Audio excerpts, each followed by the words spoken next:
Alright, so let's say you're getting a hang of Cartesian coordinate battleship and you want to take it up a notch to, like, be more interesting. It's kind of boring and deadly if your ship stays still. This is what's going to separate it from your successful navy versus your unsuccessful navy. But here's the catch. You have to communicate to all your ships. So it's just like that movie with the Enigma machine. You're going to be coding, but the problem is the enemy can hear the code. It doesn't always mean they successfully decode it. So you're going to be sending it out in code to send messages to your ship. A little subset of rules called out either by the teacher or by the players in the game. The trick is both sets of ships are going to move, all your ships are going to move with the same transformation. Let's go through the transformations real quick. You got translation. Let me do this on the page. You got translation. So let's say we're moving just my little rowboat because it'll be a lot easier. So I'm going to translate. My rowboat is going to go positive. You don't have to put the plus. 3, -2. Okay, and that's a square bracket on purpose. That means it's translation. That way you don't have to write translation. It takes too long, so just use the square brackets. Cool?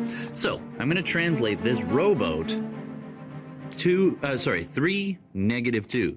So what that means is we always start with the X is first and the Y is second every time. So currently my rowboat, let's just pick this spot right here next to my rowboat. That spot is currently what location? Right. So I'm currently at -3, +3. Okay, so my rowboat is going to be here. Now, you're going to say, oh, but that's the intersection. I'm just saying anywhere around here is fine. Or my rowboat is sitting at that spot. So now I want to translate it by 3, -2. So that means I'm going to have to move it 3 in the positive direction on the X. So that's there. And -2. So it's going to end up right there. And that's my new rowboat location.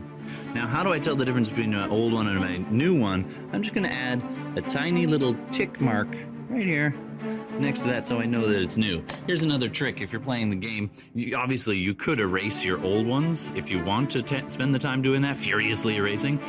You could also use a different color after you've made a transformation. So let's say I want to use red for my transformation for my rowboat. And as I said, we're going to be translating all our ships by the same transformation.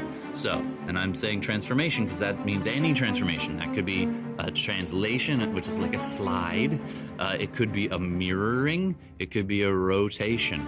Those are all transformations, but this time we're just going to do a translation to start with. So I'm going to finish translating all of my ships by this translation here. By the way, if you hit the edge of your page, just stop, go as far as you can, and then just stop there. If you wanted to play like a Pac-Man version of this, it could maybe wrap around, but you know, that's not the way this works. So we'll just stop at the edge. So I gotta go 3, 1, 3. So, and I'm gonna translate this down as well. So it's gotta be over 3 and down 3. So I'll just pick 1, like so, and I'll move it over 3 and down 3. Wait, 1, 2, 3, and down 2.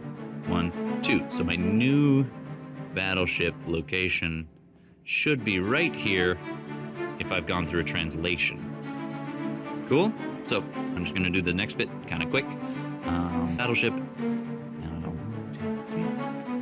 Down 2. Battleship, battleship, battleship, battleship. Don't forget your little tick. Just tick one of them. That'll save you time. Please notice, when I'm translating, it's just sliding. It's not turning, rotating, or changing shape. It's just a direct slide. So 1, 2, 3, 1, 2. Well, +3, -2. +3, -2. All right? So I'm going to go ahead and do that for all of these, and those will be my new locations. Pro tip, I move one of them, and then I remember which one it is that I moved. So I'm usually moving the first, and then I just draw the other ones after it because I know that there's 5. I know that there's 4 here. The rowboat is a single, and my destroyer. So just go ahead and put yourself through a couple translations.